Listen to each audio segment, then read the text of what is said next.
আসসালামু আলাইকুম। সম্মানিত ভিউয়ার্স, সম্মানিত বাংলাদেশের জনগণ, দেশবাসী, আগামীকাল নির্বাচন অনুষ্ঠিত হতে যাচ্ছে। তো দীর্ঘ অনেক বছর পর একটা উৎসবমুখর পরিবেশ দেখতে পাচ্ছি।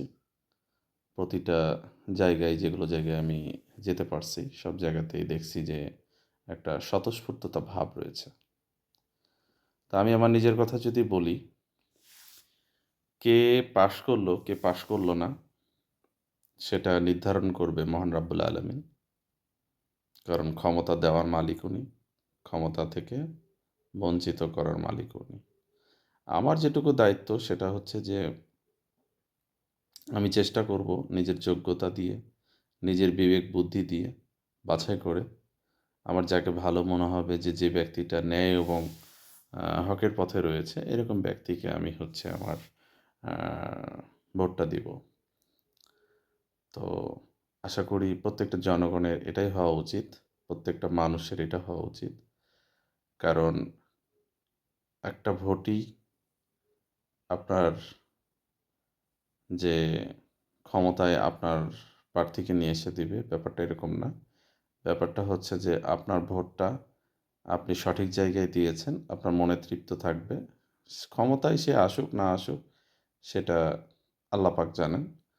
কারণ আল্লাহ যাকে ইচ্ছা তাকেই ক্ষমতা দান করেন। তো এটা নিয়ে আপনার আমার ভাবার কিছু নাই। আমি একটা কোরআনের আয়াত এবং হাদিসকে গত পরশুদিন আপনাদেরকে দিয়েছি। ফেসবুকে পোস্ট করা আছে। সেটা হচ্ছে আ জনগণ যদি জুলুমের মধ্যে থাকে এবং জুলুমকেই পছন্দ করে, তাহলে তাদের জন্য জুলুম শাসক আসবে, জালিম শাসক আসবে।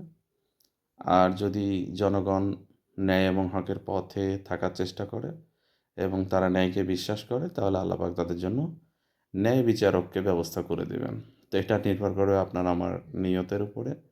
আমার অন্তরের যে বাসনা রয়েছে, আমি কি চাচ্ছি, কোন পথে যেতে চাচ্ছি, সেটা নির্ভর করবে আমার কর্মকাণ্ডের উপরে। তো আশা করি বিষয়টা আপনাদের বোধগম্য হবে। জনগণকে অনুরোধ করব উৎফুল্লভাবে ভোট দিয়ে আসবেন এবং আপনার পছন্দের হক ও ন্যায়ের পথের পথিককে অবশ্যই ভোটটা দিবেন। ধন্যবাদ সবাইকে। আসসালামু আলাইকুম।